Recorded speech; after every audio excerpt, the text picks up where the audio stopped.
Good evening. All right, today it's Sunday, April the 8th. That's Easter Sunday in 2012 AD. And tonight's episode is going to be on silver, the silver story. Now, as I have said, and this is episode 13 of the Mobuku Chronicles, and as I have said in the past episodes, I started this in February of last year, and we're now in April of a year later, 14 months. And I started researching the whole money problem back in 1999. And I have to acknowledge the sources that I have relied upon in terms of getting the silver story since that time. And the number one person is a man by the name of Ted Butler, who has been investigating the silver market since 1985. And he has done a tremendous amount of research and study, and he was the one to first expose the manipulation of the silver and gold markets starting in the 80s. And this whole problem of the manipulation of silver is very telling. Gold, well, as I'm fond of saying when I'm talking to people about this, if you had a gizmo, some kind of, apparatus whereby you could vaporize all the gold in the world so it simply ceased to exist, the world really would not notice it that much, because gold doesn't have any, shall we say, industrial uses. Or if it does, it's very minimum. And most of the gold that's ever been mined throughout the course of history is still in existence. However, this is not the case with silver, because silver is an industrial commodity of immense importance. Because if you had that same gizmo and you could, turn the knob on it so it vaporized all the silver in existence, the whole world would come to a complete standstill. Totally. Overnight. If that was the case. Because everything that goes on in the modern world cannot possibly occur without two commodities. One is oil, and the other one is silver. So the world runs on oil, but it's connected by silver. I mean, I couldn't be doing this without silver. No way, because the high-definition video camera has silver in it. The internet has silver in it. In the communications, what's it called? The trunk lines and so forth. The computer has silver in it. The TV has silver in it. The cell phone has silver in it. Electricity couldn't run without silver. Refrigeration couldn't occur without silver.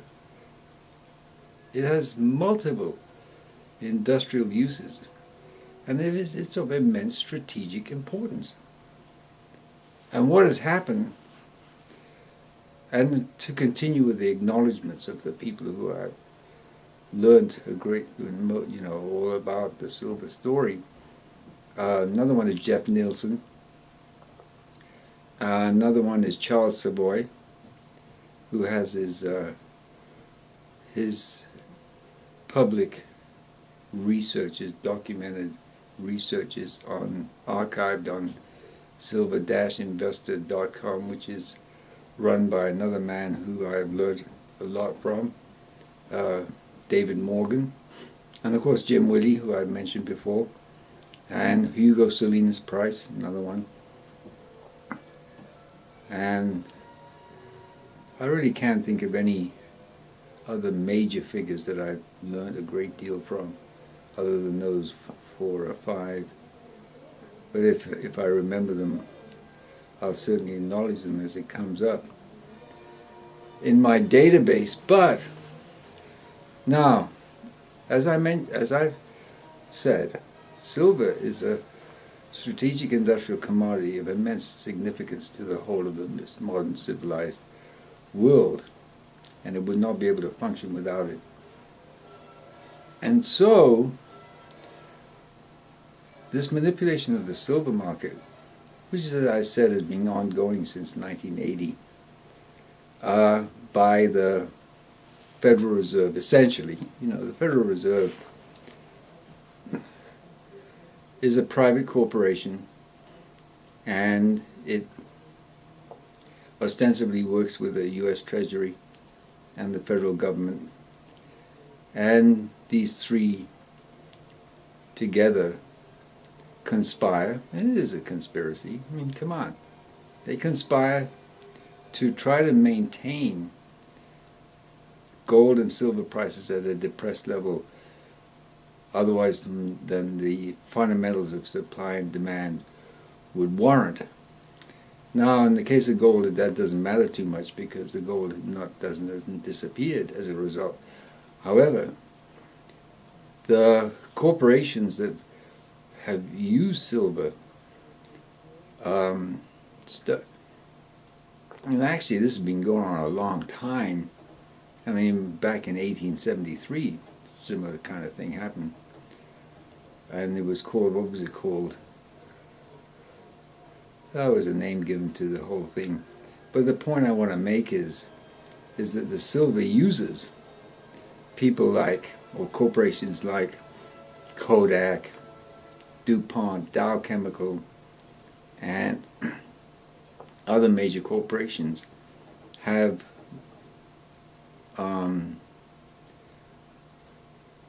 shall we say, pressured the federal government to release the stockpile that the federal government used to have, which was around, I don't know, I don't know how much, it was a lot of silver, 50 billion ounces or some ridiculous amount.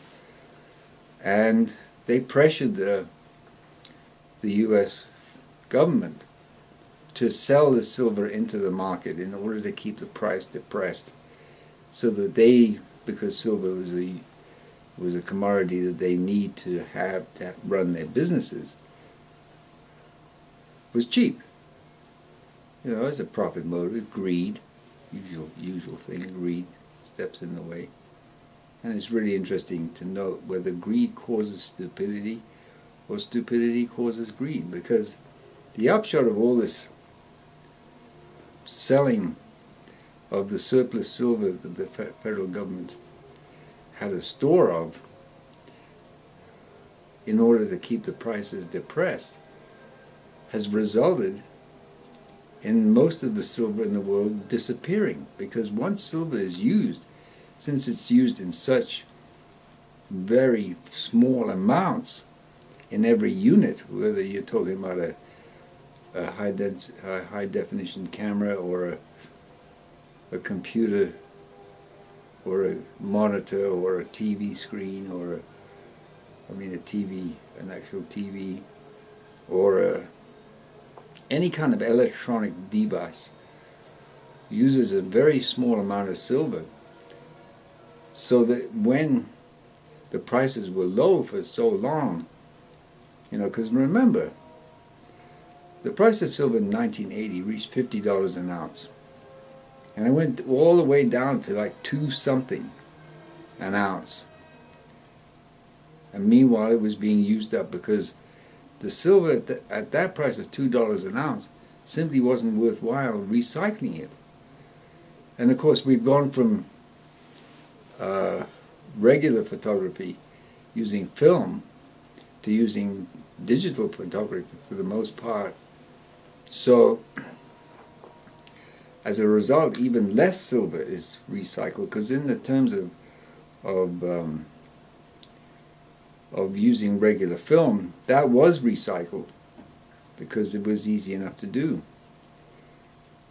But now, when people finish using their cell phones and get a new one, or when they have to replace their computer because the old one's out of date, or whatever, that stuff is only just recently has started to become, relatively, shall we say, profitable to recycle, because right now the price of silver is what, $32 an ounce, and it got as high as 50.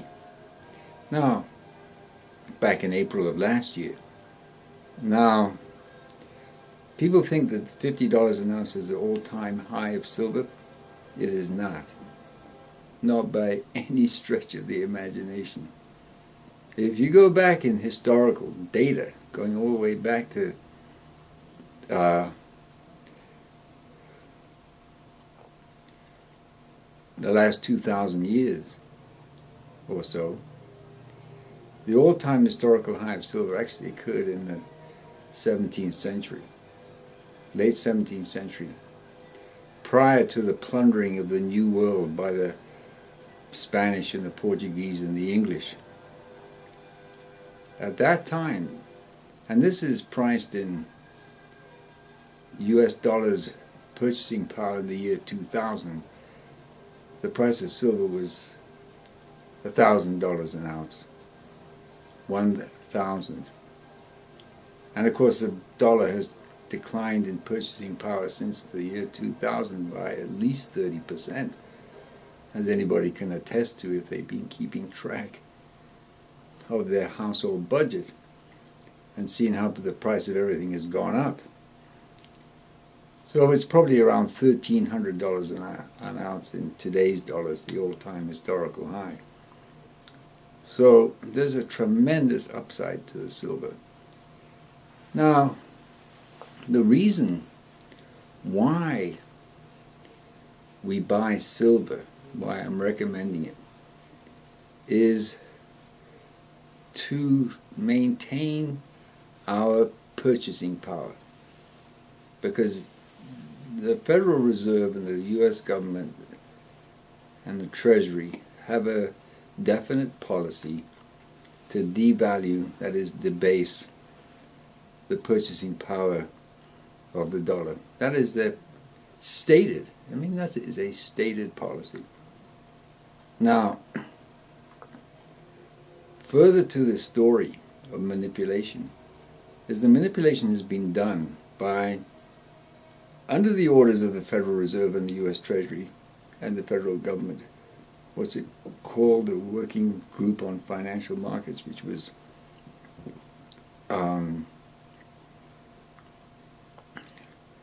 inaugurated or started by Reagan when in 1987, I think it was, when that was the crash in 87, everybody panicked and thought the end of the world was here.